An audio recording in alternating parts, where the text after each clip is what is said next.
Hai kawan-kawan, saya Awang, penyu belimbing. Kampung Awang di rantau Abang Nganu. Awang nak perkenalkan rakan-rakan yang lain. Silakan.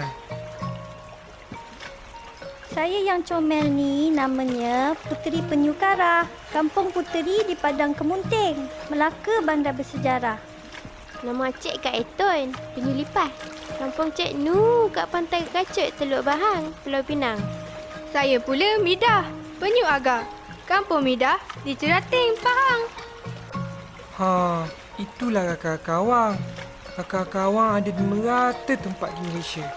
Awang wakil rakan-rakan hendak cerita mengenai sejarah hidup kami penyu di Malaysia. Tahu tak kawan-kawan, rekod fosil tertua penyu, Desmatocelis padilai, berusia 60 juta tahun sepanjang 2.5 meter. Dijumpai di Lombong Arang Batu di Villa de Leyva, Colombia, Amerika Selatan. Nenek moyang kami ada dah kat bumi dari zaman Cretaceous, sama-sama dengan dinosaur sejak 220 juta tahun dulu. Ayuh kawan-kawan, kita telurusi kehidupan kami.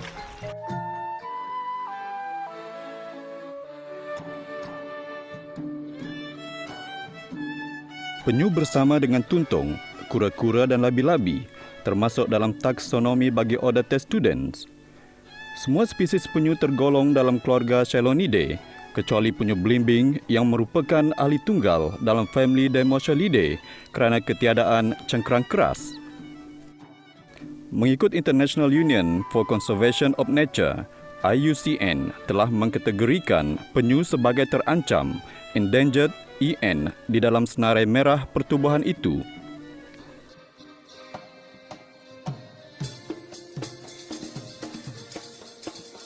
Taburan penyu dunia berada di perairan tropika sehingga subtropika.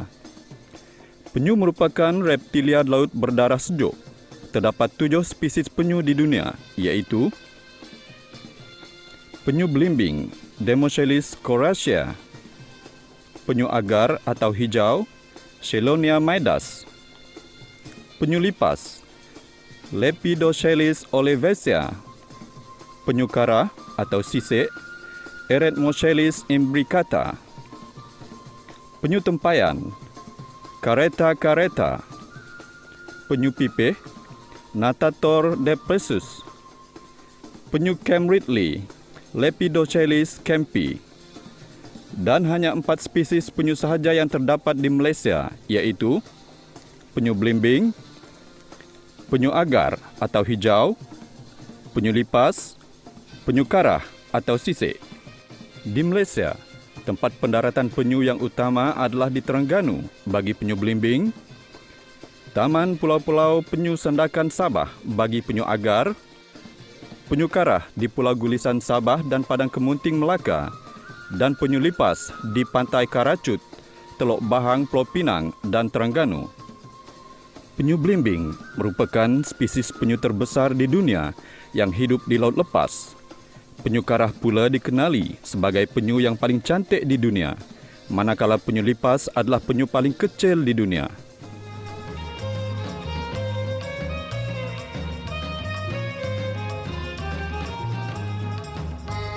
Pembiakan penyu bersifat poliandri, di mana seekor penyu betina mengawan berbilang pasangan di antara 1 hingga 3 ekor jantan dalam satu-satu masa untuk mengumpulkan sperma yang mencukupi untuk tujuan pensenyawaan telur.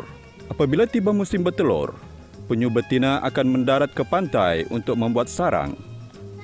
Setiap lubang sarang mengandungi antara 80 hingga 120 biji telur. Penyu betina bertelur antara 4 hingga 5 kali dalam satu musim peneluran. Selang antara masa peneluran ialah 10 hingga 12 hari. Penyu betina akan memilih pantai bertelur yang mempunyai pokok renek, kawasan lapang, sunyi, gelap dan tidak mempunyai aktiviti manusia bagi mengurangkan gangguan semasa dan selepas bertelur. Penyu betina akan berada di perairan berdekatan pantai sehingga selesai musim bertelur. Telur penyu yang ditinggalkan di pantai akan menetas secara puratanya dalam masa 55 hingga 60 hari. Anak penyu yang berjaya menetas dan pergi ke laut akan mencapai umur matang antara 20 hingga 30 tahun.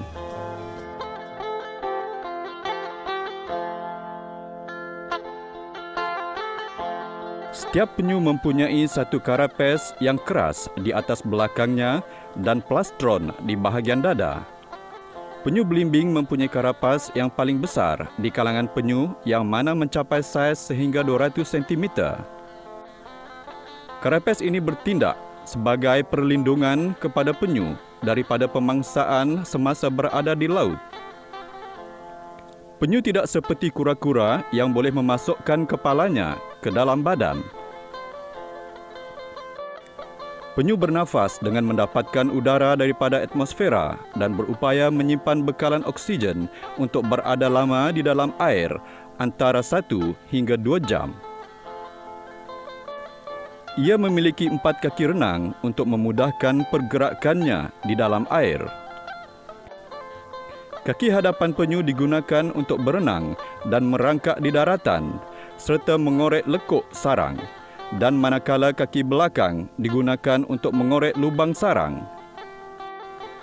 Penyu betina merembeskan air mata yang mempunyai kandungan garam yang tinggi bagi mengimbangi kandungan garam di dalam badan apabila berada di darat. Penyu mempunyai paruh yang kuat dan rahang yang bergerigi untuk memotong dan mengunyah makanan. Itulah kehidupan kami, kawan-kawan. Jumlah kami semakin kurang akibat dari aktiviti manusia.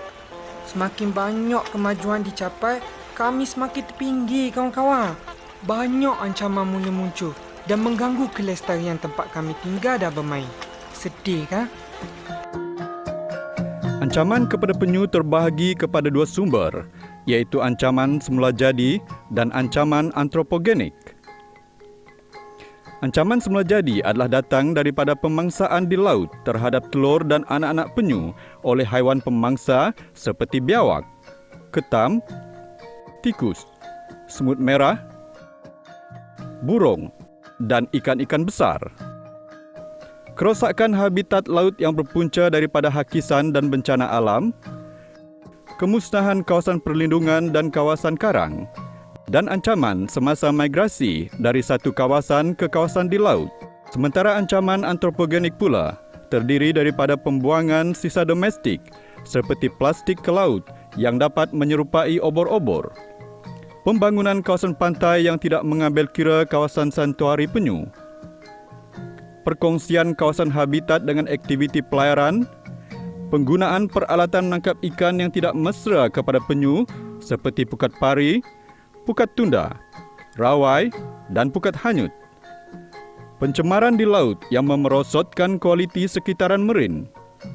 Pemburuan untuk dijadikan makanan, perubatan, dan perhiasan.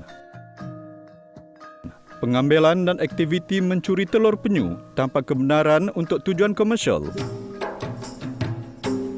Bagi menjamin kelestarian populasi penyu di Malaysia, beberapa langkah pemeliharaan dijalankan setiap tahun bagi memastikan spesies penyu ini tidak mengalami kepupusan kekal.